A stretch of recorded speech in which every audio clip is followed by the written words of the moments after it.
इकडे पनवेलमध्ये विजय आमचाच आहे असा दावा भाजप आणि महाआघाडी या दोघांकडूनही करण्यात येतोय।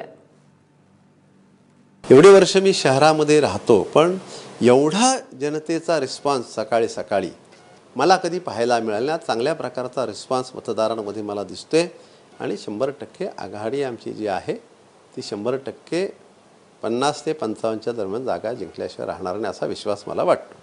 राज्याच्या मुख्यमंत्र्यांच्या कामाची प्रतिमा ही आमच्या पाठीशी आहे आणि मला नाही, जनतेला खात्री आहे की जे काम एखाद्या महानगरपालिकेच्या बॉडीकडून अपेक्षित असू शकतं ते काम या महानगरपालिकेच्या बॉडीच्या माध्यमातून राज्याचे मुख्यमंत्री, देशाचे पंतप्रधान करून घेऊ शकतात आणि तसा पाठबळ देखील ते उभं करू शकतात। हा विश्वास जनतेमध्ये देणं हे आवश्यक होतं आणि मला वाटतं की राज्याच्या मुख्यमंत्र्यांनी प्रचार सभेला येऊन वेगवेगळ्या पायऱ्यांवरती जेव्हा टोल माफ केला गेला, महानगरपालिकेची निर्मिती, या प्रत्येक टप्प्यावरती जनतेमध्ये हा विश्वास निश्चितपणाने पोहोचलेला आहे।